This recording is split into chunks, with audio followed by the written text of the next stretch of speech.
For joining us today. Just in case you missed Joe's on-field session, I'll just give him a brief intro again for his new class.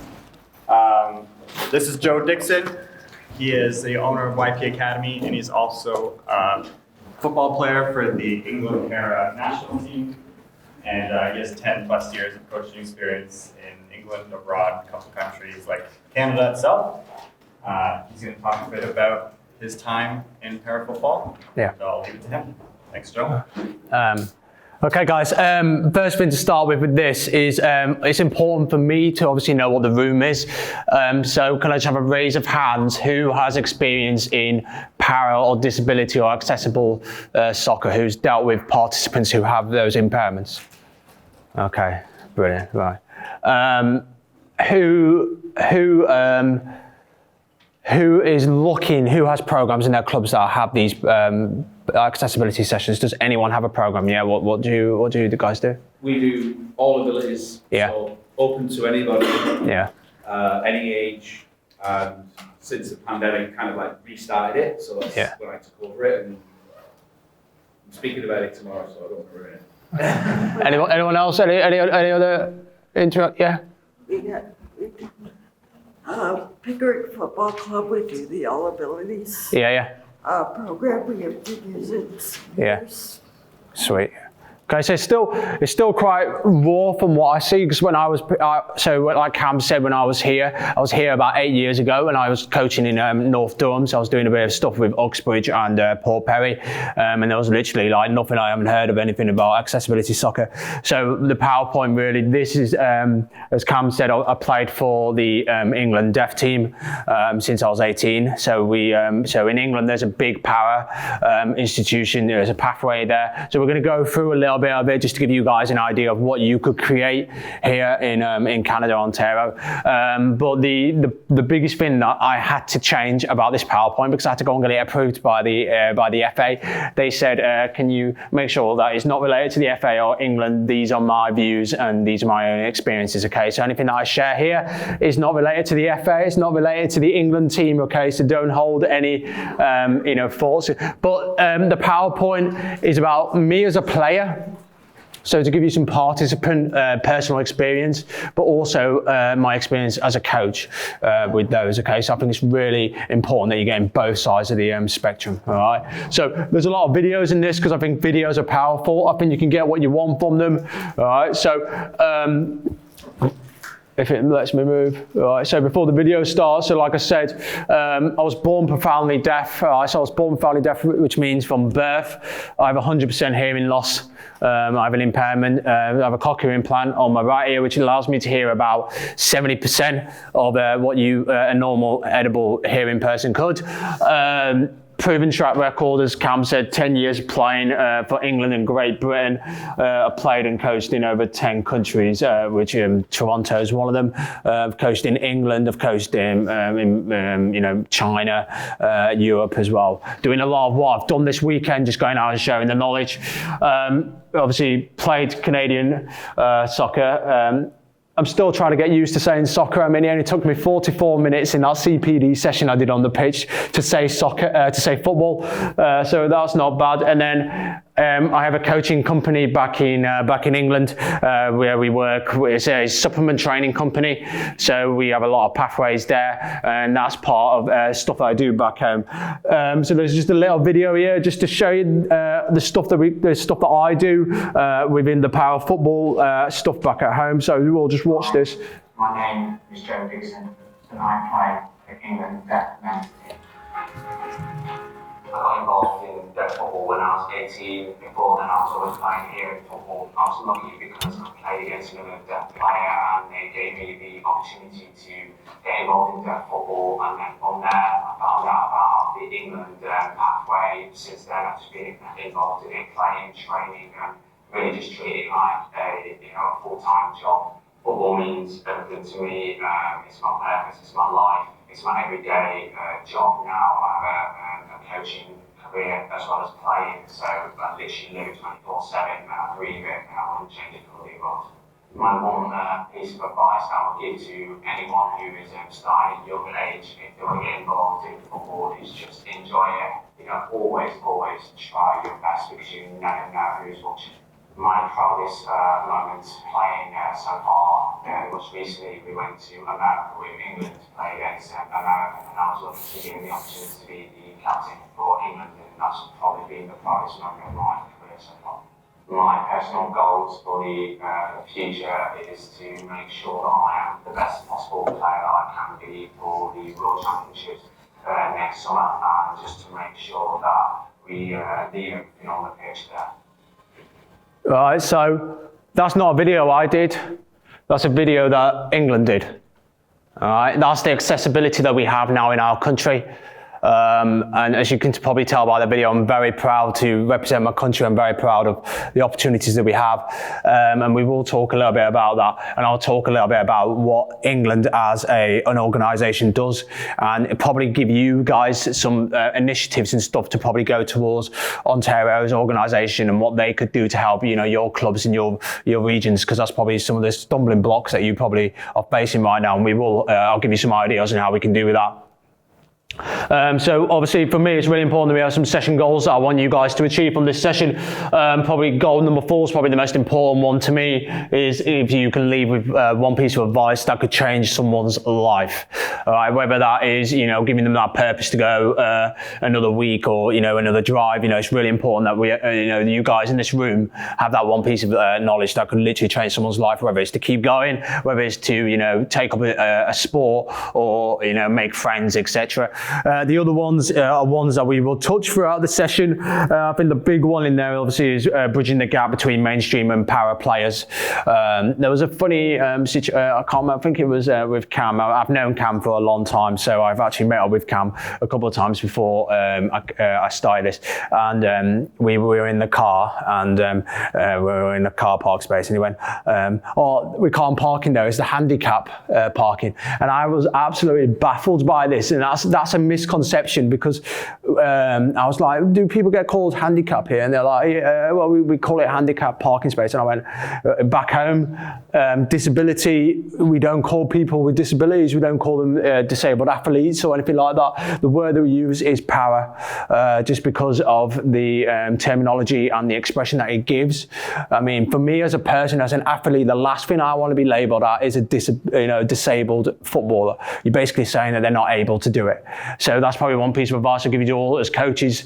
Do not, give them that terminology where they're already downgrading themselves from, the normal knowledge. So there's a bit of session goals. This is really important to me. It's obviously in the smaller picture. That's me, 8 years old, wearing an England shirt, and then there's me last year playing in the World Cup. It was my first major tournament that I played in. I missed the last 2 because of injuries, because of coaching commitments that I had. We did really well in the group stages, but then we got knocked out by, and some people in this room aren't going to be very happy. We lost 1-0 to America. I'm really sorry, guys. We should have won. It was a tough game, but the American culture of never die attitude won them. So that was an incredible experience. But more importantly, this weekend, a lot of people have been talking about role models, making people kids to look up to. With accessibility and with para athletes and para children, they already redeem themselves as different. So when you put up, I'm going to use, for example, for my case, when I was a young kid, people my age, they all wanted to be like the David Beckhams. They all wanted to be, the Michael Owens and the Wayne Rooneys. But for me, I was like, but I can't be like them, because I already have a disability and they don't. So where's my role model? Where's my athlete that has a similar impairment to what I have? And that was probably the biggest obstacle that I had to face growing up, was like, where's that guy who's got a hearing impairment? Where's that guy who's got the same disability as me that I can look up to? So the big thing that they're doing in England right now is creating more role models. impairments for these young children to look up to that they can aspire to. So, if you've got programs going on, if you have someone who's 18, 19, 20, or you're someone who's 14, 15, and they have an impairment, the first thing that you should do is make them the face of your club, make them the poster person, make them, have the kids look up to, because even the mainstream kids, they can take a lot from these kids who are, facing resilience, adversity every single day. So that's probably one of my big advice. And the bottom one is probably a really important one. Young children love athletes because they chase their dreams. All right, they chase their dreams. All right, and whenever I can, I always try and put young children in front of athletes. All right, no matter what, gender equality, race, background, or anything. If they have an athlete, I know there's a 95% chance that kid is going to look up to that person. All right, so wherever you can, role models, role models, role models. Okay, so we're going to talk a little bit about the power pathway that we have in England.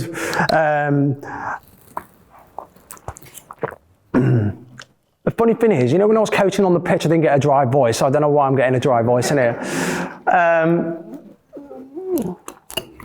So the power pathway, as you saw in the video, I've actually not been part of the power pathway as a player. I've been part of it as a coach. We're going to explain a little bit about the things they do. I'm going to give you some suggestions of what you could do at your clubs and your individual things. But there's a video here that I will start off with, and then we'll just go through what they're doing at the moment. Big on videos.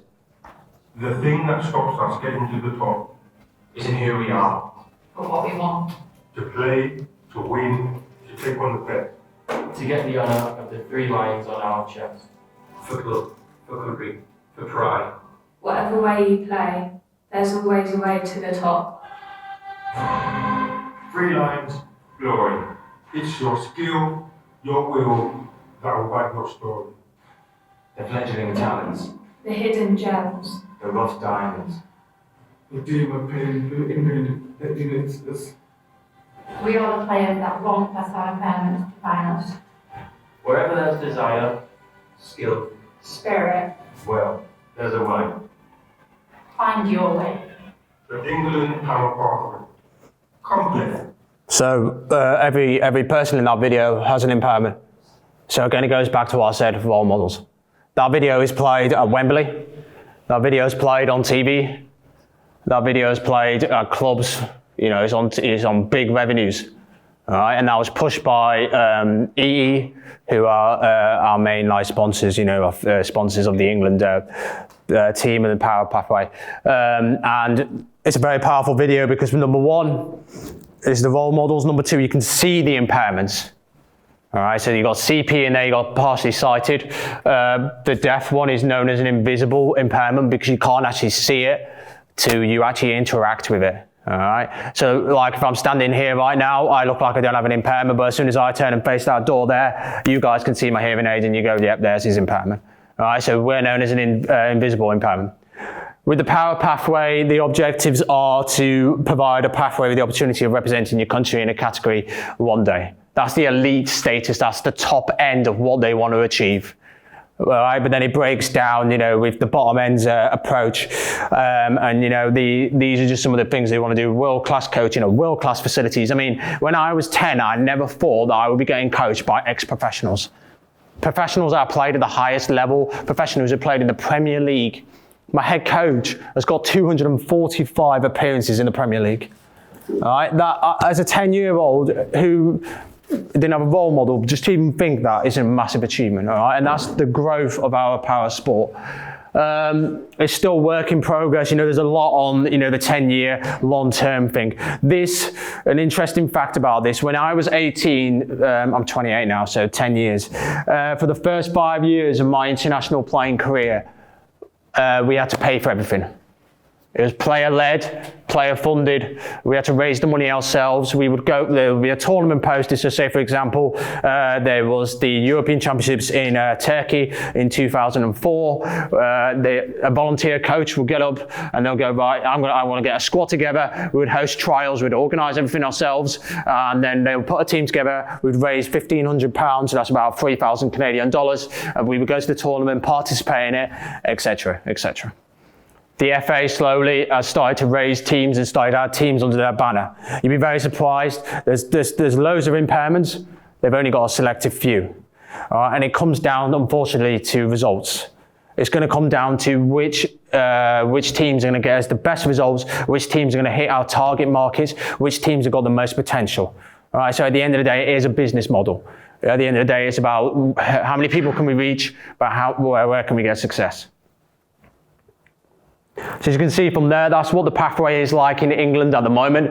And we will give you some figures. As you can see on the right-hand side, there are only 5 registered national teams.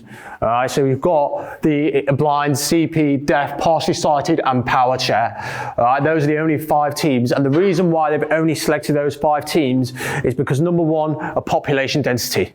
They can select, those ones have a huge population pool that they can pick from. It's the ones where they have the best talent, the most exciting potential. And number 2, those ones represent a large percentage of the disabilities in our country. And therefore, they go, right, how can we provide more accessibility? How can we reach more children? And that's what defines those. And then at the end of the day, results. All right. Just to break this model down a little bit for you, and it's hard for me because obviously Canada, England, 2 different countries in terms of size metric. Right? England is still known as an island, and then you compare it to Canada. When I first lived here, I made an absolute muppet of myself because I said to someone, I went, do you know what? I fancy driving from Toronto to Vancouver. That sounds like a really good road trip. And they went, oh, do you realise how long it takes? And I went, no, why? And when they told me, I went, oh, screw that. Yeah, so so I'm still learning. So the way this works is in their grassroots clubs, in their house league clubs, they either put on sessions for the kids, all together. Put them all together, and I'll explain that a little bit more. And then they might do, and then one is the England Talent Days. So you would do maybe like an Ontario or like a Toronto or whatever. You would do these days for, every 6 weeks, every 8 weeks, where they received a higher level of coaching. The next stage, the next level of coaching, and then that's where you start to recognise the talent and the potential that you have, and then it breaks it up. All right. Development squads is the reserves, and then you have the elite squads at the top of that. But as you can see, it starts from the bottom. It starts from you guys that are at the clubs. It starts from you guys, and it's about creating a pathway. What's really good about this, though, is I could be a 14-year-old, and I go, you know what? I want to break from football. I want to focus on my academics. I'm mentally strained, I'm struggling, I'm having to handle a lot of stuff with school environment, I want to take a break. No problem. Come back at 18 when you're ready. Come and do our National Emerging Talent Programme. Come and get your coaching. Are you good enough? Right, yeah, let's put you in the development squad. So there's no cut-off point. So for you guys, if you were looking at something, I would think it's most important that you have no cut-off point. All right? For these guys, just playing soccer is their life. It's what gives them, it gets them through from Monday to Friday. It's what gives them that purpose, all right? Because these are people who struggle a lot, social comparisons, friends and all that kind of stuff. So this is just a little video on what the bottom one is, the England Talent Days.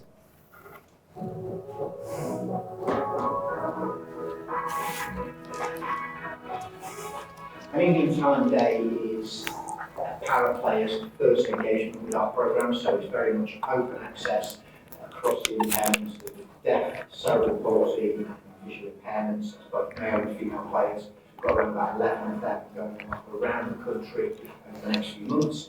It's just purely come along, have a go. It's an opportunity for us as coaches and as a staff team to have a look at people and see where they might contribute to the pathway and hopefully find some future England players. But it also says that football is for all, and it just gives experiences and inspirational opportunities for these young people. I have CP and it was hard to find a place, so it's just good to be here and have this opportunity to meet with people with CP, without CP. I never really usually see people. It just feels like I'm home and like I'm in my own world. A lot of times players in mainstream or even disability and disability environments play football in spite of their impairment. We want them to have these opportunities almost because of the impairment that they've got. So some of the players today, for the first time, they've played with players who have got the same impairments. I used to play mainstream football, but it just got too much for me. I went into blind football about a year ago, and ever since then I've been able to develop. Today, deaf players have their own language that they use and communication styles that they use. So it means that they can play together well. It's part of deaf culture. I've always played in a Haven football team, but I'm glad I'm here, and I feel like I'm not alone. Yeah, I'm struggling. There's people around me who are like me. My daughter has cerebral palsy. Days like today have been an absolute godsend in terms of her confidence building. She's had a smile on her face all day. The coach has been immense from what I've seen from the sidelines. Full of smiles, full of fun, full of enjoyment, and they take so much joy from it. It's really is remarkable. So obviously, like they said at the start, they do 11 days throughout the year. When they started, they only used to do 2. So they used to do 1 at the start of the year and then 1 6 months. All right. There's a study being proven. Us humans, we often focus on goals that are within 30 to 60 days. If it's more than 60 days, we don't really think about it because we think it's, well, yeah, there. If it's shorter than that, we're focusing on it already. So a goal that is within 30 to 60 days, you can put your mind to it and you will achieve it. So when you know all these like diet plans and stuff like that and transformation stuff, they always say between 30 and 60 days, because if we can sustain a behavior or a thinking or a memory, it's normally within that time period. So what I'm saying to you guys, if you're thinking about putting on days like this, you don't need to put one on every week. You don't need to put one on every day. Put one on between 30 and 60 days. That's enough to give that kid a reminder of why they're playing soccer. It gives them a purpose to carry on and going, you know what, oh, mum and dad, we've got that event going on in 4 weeks, right? Brilliant, yeah. And it's enough for them, right? It keeps them going from next stage to the next stage. And this is the building framework that you have to create. They've been doing this for 10 years and they're only at 11 days. All right, but it's 11 big, significant days for those kids.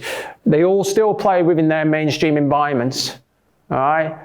So, we're not asking you to take them out of their mainstream environments, and, we're going to go through it now a little bit. But what I want to talk about is the success of our program. All right, the success of the FA, and I'm really proud of it because, as you can probably tell by the way I talk about it, for me, I'm proud to be deaf. All right, I always say that.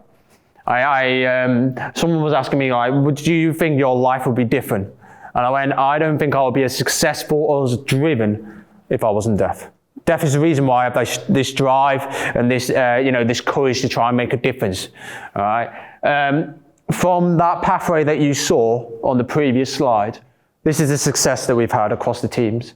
All right, so they've managed to identify 4, 3 there, 6 for the CP, 5 for B1, 6 for partially sighted, all right, and they've gone through that talent pathway and they've come through and they've represented, the national teams. So it proves that the plan works, the players are there. You just have to, determine what your success is as a coach, like I said earlier on the pitch. Now, enough about what we do. It's more about how we can help you guys and what I can give to you. So this is player learnings. This is my own experiences as a player, and these are my 5 top things that I would recommend you guys remembering to do that you want your players. All right, the number 1 is the top one, is probably the biggest one. Why should we be treated any differently? Why should you make us feel any different? We just want to be treated the same. All right, and by that we mean by the language you use, by the body language you use, by the sessions that you're putting on. We want it all to be the same. The reason why we fell in love with soccer is because we watched, a normal mainstream game. I didn't watch any deaf games when I was younger. That didn't make me fall in love with soccer. What made me fall in love with soccer was watching Arsenal beat Man United week in, week out. Sorry, Cam. All right, that's what made me fall in love with soccer. Okay, so you've got to relate it. You don't just want to be treated the same. All right, the support is massive. I would say probably one of the biggest reasons why I still play at this level. I've always had a balance. I was speaking to someone about this earlier. Coaching and playing. for the first time in probably my whole career, coaching has taken a priority. All right, so when I first started playing, playing was 100% commitment, dedication, and then coaching it year by year has obviously taken its grasp. But the reason why I'm still playing is because of the support that I get. All right, so within the England system, we get a mentor. Every week I have an hour meeting with our mentor, and he just goes, right, how's your life getting on? How's your training going? Brilliant. How are you doing? Fantastic. It can either be a phone call, it can be a Zoom call, it can be face-to-face. It's just something like that, all right? And that's really important that you have that support in place, okay? And if you can provide that, you're going to get that consistency of that player staying in the program. And I think that's something that we all can do better, whether it's mainstream or para.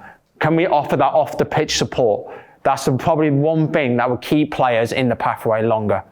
All right. Opportunity. So again, like I just said before, providing those days or providing sessions, like I know some of you guys already mentioned, they just want the opportunity. All right. And as coaches, I know sometimes we often think, oh God, only 3 kids have turned up today. All right. Change the mindset to, I've got 3 kids here that I could change their lives. All right, 3 kids who want to receive coaching of soccer from you, 3 kids who all have an impairment. They're probably looking at the other 2 kids and going, oh my God, they've got the same impairment as me. Oh, do you know what? I feel good today. I feel like I'm in the right place. All right, so never feel bad if you only have 1 kid turn up or 2 kids turn up or 3 kids. Just getting 1 kid to one of those sessions is a success. All right, and that's why you've got to stick with the opportunities that you create. The reason why programs fail, the reason why programs stop is because they think because the numbers have declined, they need to stop it. Numbers decline, that's natural, right? It's part of a cycle, all right? So role models, like I said, established role models that players can look up to and go. I'm going to give you a good example of this.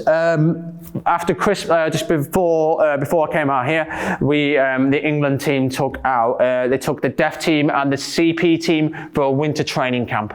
So we had a week away in Tenerife for a week. The year before that, we did the same. Last year, very little social media, very little. I think all we got was like 1 post saying, oh, the England team had travelled out. This year, we accessed 18 million people on socials. Every day we were being posted on the England Instagram, on the TikToks, on the Twitter, everything like that. All right, that is the scale that we managed to achieve. And for us as players, we weren't bothered about being on it.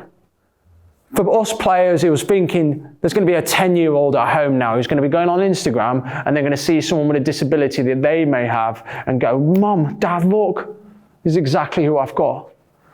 But it takes time to get there. All right? It takes time. You've got to be talking to organisations. You've got to be talking to the bigger federations. You need to be getting their backing. You need to be getting their support.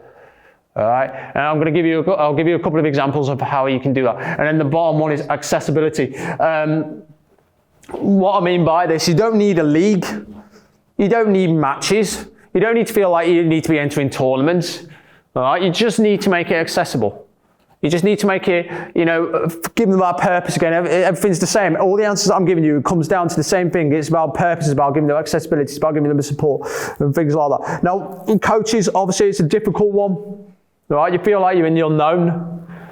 You don't want to go over personal, boundaries. You don't want to step over the line. That's probably one of the biggest things. Is like, am I going to push the line a bit here too much? Is this going to be too much for this kid? Is this going to upset that kid? Comments, words that you're using. And the top one is understanding the impairment, all right, and how it affects their ability to play football.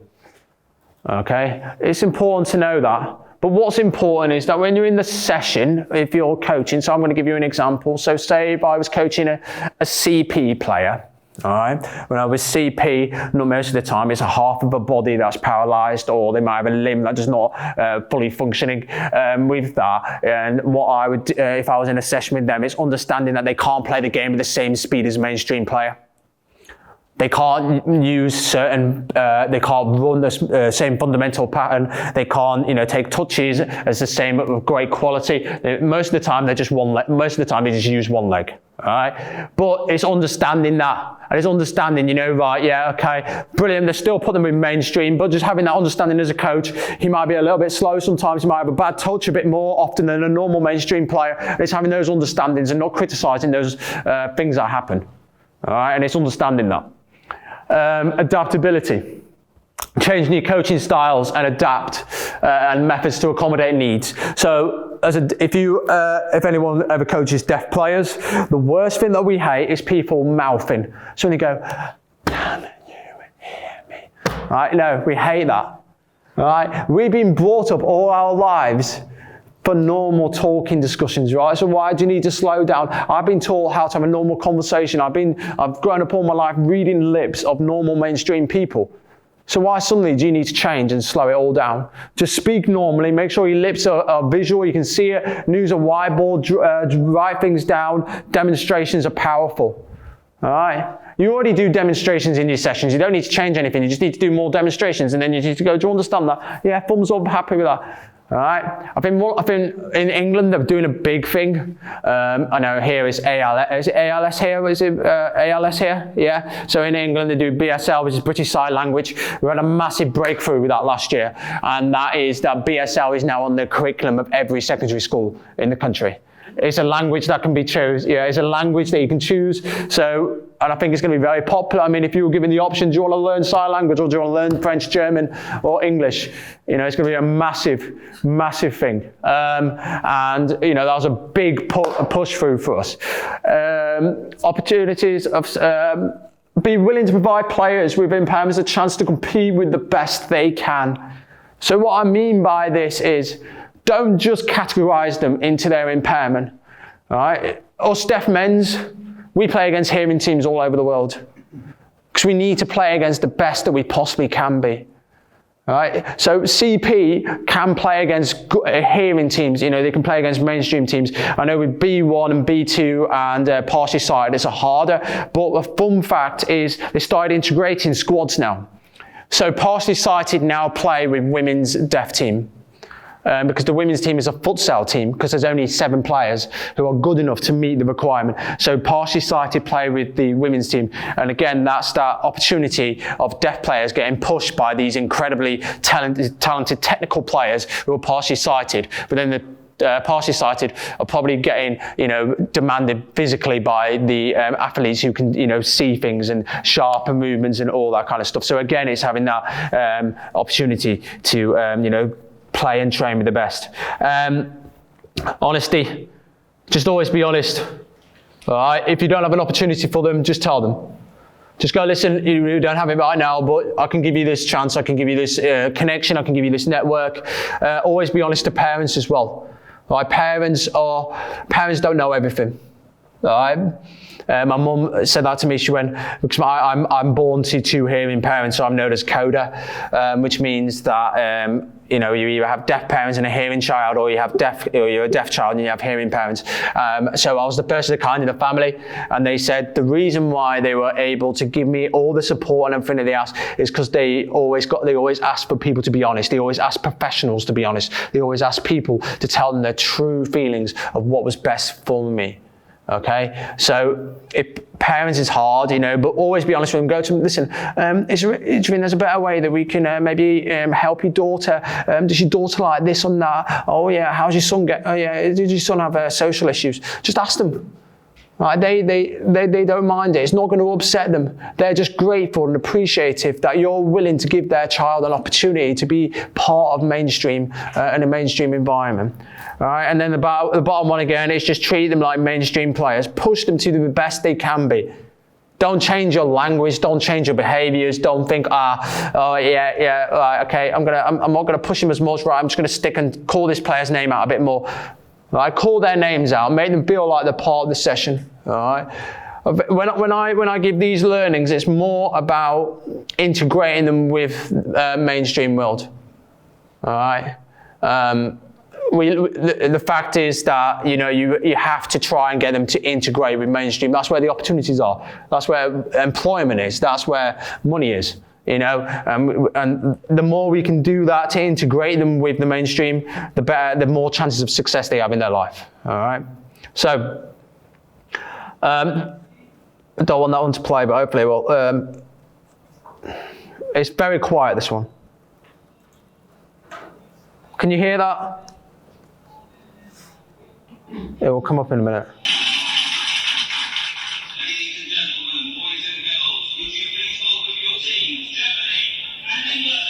For the England men's deaf team, a landmark occasion. Germany at Telford, and for the first time paying fans. It's amazing. That's because this is the first time England deaf football has been a ticketed game, giving the fans the opportunity to come and watch us play for England. So yeah, it's an amazing opportunity for us. For the national anthem, a British Sign Language interpreter.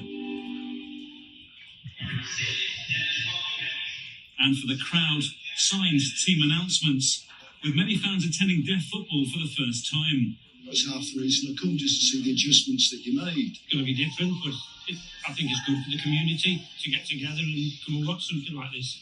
Better cheap than watching Telford anyway. With no hearing aids allowed, England's deaf footballers have to adapt. On the pitch, obviously you can't have your hearing aids or your implants in. You've got your implants, you can't hear, so you rely heavily on communication by eye, visual, body language. And it's the same with the coaches on the sideline.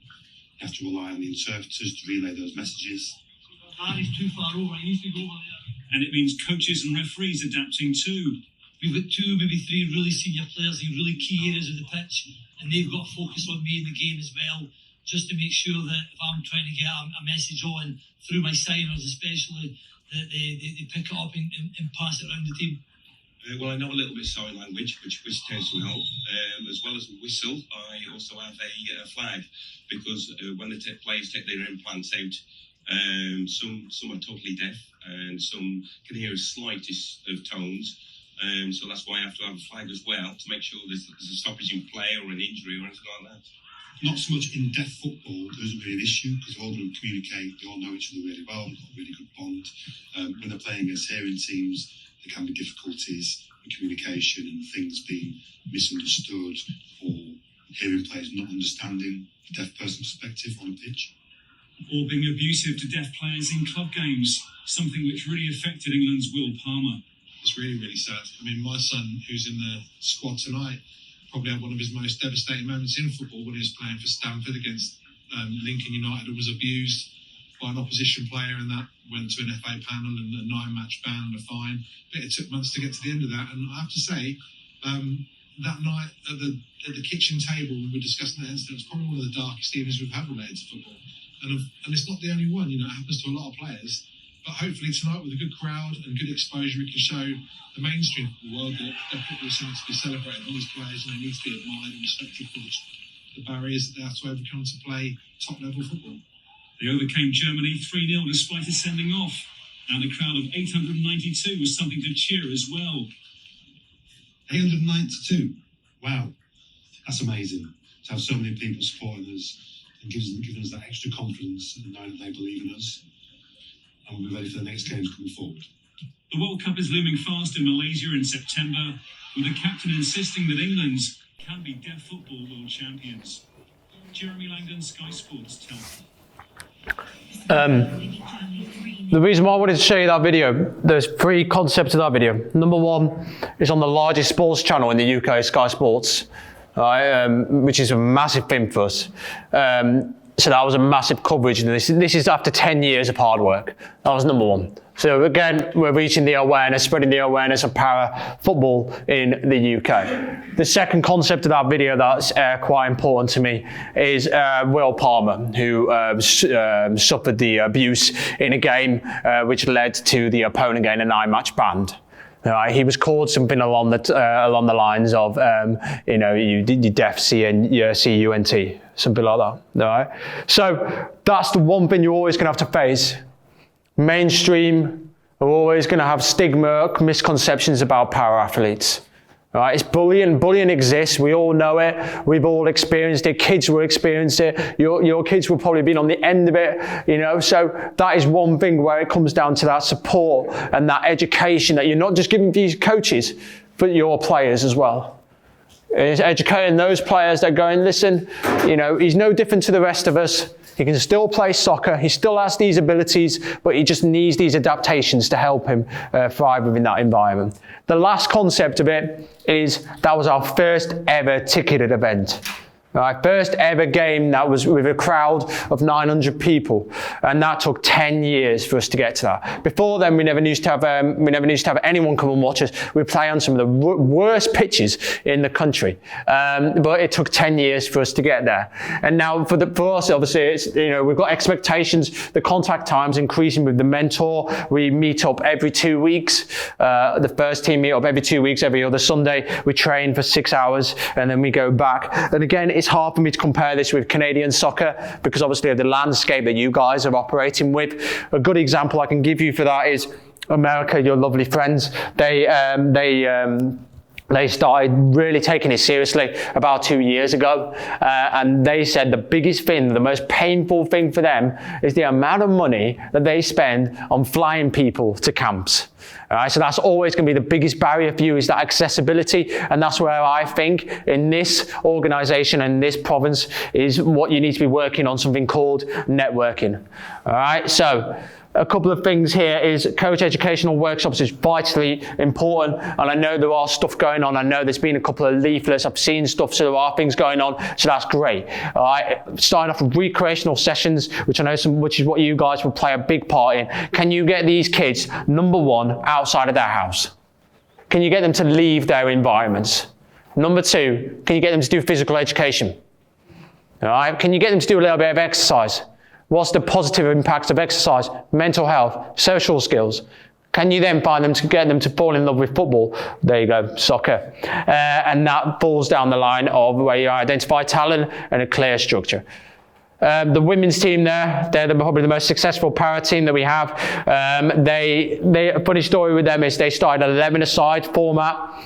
The standard wasn't there. The players weren't committed. They were talking about the elite status, so therefore they changed to futsal. They got rid of the players that weren't committed to the program, the players who weren't doing the training, the players that weren't, within the values of what the FA wanted to. So they transferred it to futsal, and those players from the 11-a-side transitioned to futsal, and they won the European Championships, and then came third in the Olympics in Brazil. So hugely successful transition there. Now, this is me just giving you a bit of consultation, just some ideas on what you could do here, as an organisation, or to help power. So, recreational sessions led by local clubs, right? Fun, engaging. Have values set within your line of what you want to do. Don't make it about quantity. Make it about quality. How good is your coaching? How fun is it? Don't look at the numbers. And it's important that you speak to your directors at your club and make sure that they know it's not a numbers game. It's more of a quality game. All right? And I know that's important, obviously, because you've got pitch space, you need the accessibility. So again, that's really important that you focus on the quality. The next two, where it says regional clubs and province training hubs, I think that's where you guys need to start networking together as clubs and start going, right, me and you, let's work together. We're going to host a talent day, elite day for this area of Ontario. We're going to do it, banging, brilliant, 20, 30 players coming in, and then hopefully, with Ontario, the Canadian, have the para teams eventually, they can bring some scouts in and bring some coaches in, and they can pick some of those ones for the higher levels. All right. The biggest thing for me that you guys need to be doing is networking. Be willing to change. Be willing to put opportunities on that may not work to start with. All right. But after time and time again, they will eventually pay off, and eventually you will see this pathway develop. So lay your foundations. Create opportunities. Relatedness. Jack Rutter is a good friend of mine. Jack Rutter was a CP player, one of the best players in the world. Won everything. Captain, leader. How did he get CP? He got knocked out. So he got punched.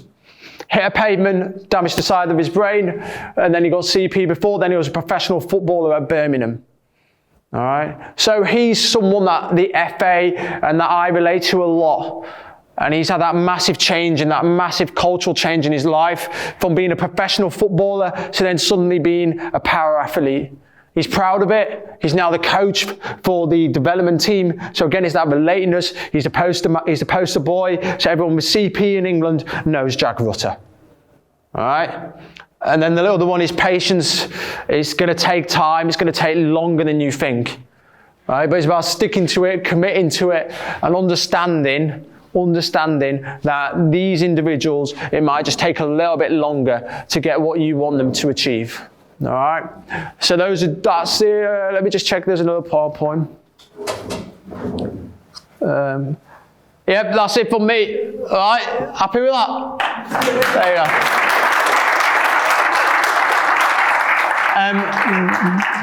And I know. We just arrived. He just arrived. It's on record. You can get it a copy. Guys, really, I know. I've been in a few talks over the weekend, and I know, obviously we want to speak about the end result and the end product of where we want players to end up. And I know for some of you, you might be going, "Oh God, there's so much to do." There isn't. All I would advise you to do is just focus on creating that recreational session that you can do at your club. The rest will build naturally. Because eventually you might get a player, I don't know, for example, you might get one player who goes, oh yeah, he's really good. What you're naturally going to do, you're going to find out what opportunities there are, you're going to try and find something, bang, an opportunity's there, and then you go and speak to them, you get that connection built, and then something will come from that connection. So don't worry about the big opportunities. The opportunities will be made for themselves. Just focus on getting that first recreational session. All right. A couple of little tips off the book. All right, so I've not put them on there, they're off the book. Sponsorships, getting money, guilt trap people. All right, make them feel bad. All right, it works. Okay, it works. There's the Disability Act in the UK that plays a massive part behind why we're able to get a lot of sponsorships in the UK. But sponsorships, to help run these sessions, these kids should not have to pay. They should not have to pay to have a session that has been adapted for their needs. All right, so you must do whatever you can in your power to make these sessions free of charge for those kids. All right, and that means speaking to local businesses, that means speaking to Ontario. I'm sure there will be some funding in the pipelines eventually, because I know in the UK what they do is they have a grassroots disability funding, which means that if you're a grassroots club and you put on a session for a period of time, you get a grant. That grant basically pays for the session week in and week out, and it also pays for the coach. All right. So again, that's something that's been there for 10 years, and the success of that has allowed the pathway to form. What was the other thing I was going to say? The other thing I was going to mention is about the disabilities. Is put them together, let them play together. All right, don't worry about, oh God, he's got CP, she's partially sighted, he's deaf. Oh God, I can't coach them all together. Yes, you can. It's one sport. It's the same sport. Merge them together. Let them learn skills off one another. When I think it was just before Christmas, we were not when we went to Tenerife, we were at a camp in England, and we were meant to play a team from outside. They were meant to bring a team in for the deaf team to play against, and what they did, and that team cancelled. They made us play against CP. CP's format. So obviously we play 11, they play 7. No offsides. All right, so it's CP who are basically, we played at their game. Obviously the physical demands put us at an advantage, but we were at a disadvantage because we were playing their game. It was probably one of the best games I've probably ever played. I learned so much about movement, about communication, about how they use their technical abilities to their strengths, and how they make it's almost like you look at them and you go, have you got any weak area? It's because they don't use their weak area, they maximize their strengths of their disability. All right, so don't be afraid, put them together, just put those individual coaching that you need to do throughout the session. All right, that's probably my 2 off the book points of reference I'll give, but that's pretty much it from me. Any questions, guys? Yeah, the word para is obviously all-encompassing. Where's the word para come from? The word para, where does that come from? Good question. I can't remember now, actually. Paralympics. So, you know, the Paralympics, yeah, I think it's come from that. So I can't remember what the Paralympics stands for, but it came from that, and it came from the fact that we didn't really like being called, you know, disabled, and we didn't like the word handicapped, because I think it just downright discriminates, but because it links to the Paralympics, and again, that's the ultimate goal. You know, these kids want to be playing in the Olympics, so that's why they changed it and linked it to the Paralympics. Yeah. Any other questions? No? Happy with that? Yeah? You spoke earlier on about role models. Did you find your role model as a para athlete? I don't think I've ever had a role model. I think I just had people. I just had goals and dreams I wanted to do. But I think now, it's interesting that I asked that. I don't really think, obviously I wanted to be David Beckham. I mean, who doesn't want to be David Beckham, you know? But, you know, Victoria Beckham, well. But I think I never as a kid went, I want to be like them. I never went, as a kid, I was never like, oh, yeah, where's that? But I remember as a kid always being like, asking my mum and dad going, where's that, mum, dad, why do I never see anyone with a hearing aid? Why do I never see anyone with a cochlear implant, which is what I have? You know, that was what I always said. And I think because of that, I don't think I had role models. And I think these kids do, especially with the social media. You know what it's like, you know, with all that TikTok and stuff like that. And I think what England are doing and the FA are doing is going to see a massive range of, you know, kids actually looking up. I mean, you know, if I just go back to this thing here, so the England Talent Day. So what they do is that's basically like the grassroots clubs referring them to go to that. They had, I think when they started, they only had about 50 kids going. All right, now they have 350 kids going across the country. So, you know, again, I think the reason why more and more kids know about that now is because number one, clubs are getting that access to the education that they need. The FA are putting it out there. Number two, us role models, so people like me, we're sharing it out. Whenever I see a deaf kid or whenever I see a CP kid, I'm like, hey, do you like football? Do you like soccer? Like, yeah. And I speak to their mum and dad, go, right, yeah, look at this, bang, sorted. You know, so again, it goes back to what this weekend's been about. Like you said, it's role models. Right, role models. It's crucial. Yes? How was your progression with coaching? How did they just let you go with coaching, or did you have a glass ceiling where they stopped you? And can you actually coach? So they have a player to coach transition program as well in England. So that's a big thing that they do. But I think you know, I was speaking to someone. I just prefer coaching now because of the opportunities. But when I was playing, people don't understand how to coach people with impairments, and that was the biggest problem for me. And I think that's why I'm a coach. But I don't coach kids with impairments much. I only do the which one is it? I do the National Emerging Talent Program, and the response I get is just kids are just like, they're like this. He's deaf. He's like me. But I think again it comes down, you know, was anyone in the business talk earlier? Was anyone in the business though? Yeah, they were talking about the women's transition, stuff like that. It's the same here.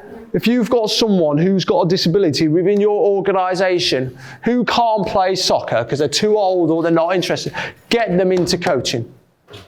Get them into coaching. All right, it's out there, so use that. Even if it's just being a helper, even if it's just been doing the admin side of it, even if it's being a minibus driver, get them in your organisation, give them a purpose. All right, they're not expecting to be paid. They're doing it because they love it. They're doing it as a voluntary. And I think sometimes we get that misconception that we're going, oh God, if I want to make my club better, I need to start putting money into it. No, you don't. You can make something good by having the right values and getting the right people. All right. Anything else? Are we done? Yeah, happy with that. Thank you very much, guys. How have you? I want to just do a little video, okay? So I'd like to do a little video. So what's going to happen is I'm just going to record myself saying, "Oh, I'm at Ontario Summit," and then these guys, and then I'll say, "These guys just want to say something," and I believe it's very important. I want you guys to shout out, if you don't mind, "Dream big." Okay, and then I share it on my Instagram, and I send it out to all the schools that we work with the academy, because they're obsessed with what I'm doing and the people that we reach. Is that okay? Yeah. Yeah. All right. So just ignore me for 30 seconds while I talk into the camera. Okay. No funny faces or any funny noises. All right. Hey guys, so I'm currently in Canada at the moment, giving a couple of speaks at the Ontario Summit. And we're just some very interesting people who are very passionate about accessibility soccer here. They just would like to say something. Dream big! There we go. Thank you very much, guys. So just on behalf of Ontario Soccer, I'd like to thank Joe again for coming out and doing this session today, and I hope you all put something of value for it. Thank you very much. Appreciate it. Have you got my hoodie in it? Yeah. No worries. Cheers, guys. No worries. Don't worry about it. 20 Canadian dollar fine.